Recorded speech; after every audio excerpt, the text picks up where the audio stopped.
தமிழ்நாடு துணை முதலமைச்சர், கழகத்தின் இளைஞரணி செயலாளர், வருங்கால தமிழகம், நம்முடைய இளைய தலைவர் அவர்கள் குமரிக்கு வருகை தந்திருக்கிறார்கள். உங்களுடைய வரவேற்புக்கு நம்முடைய இளைய தலைவர் அவர்கள் இப்பொழுது ஒரு வார்த்தை நன்றியினை தெரிவிப்பார்கள்.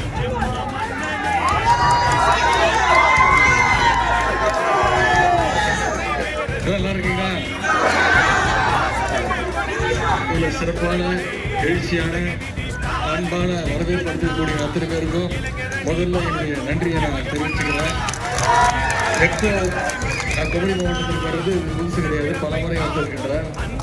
எப்போ வரும்போதும் ஒரு முறையும் உங்கள் அன்பான முகத்தோட எழுச்சியோடு என்னை வரவேற்கிறீங்க.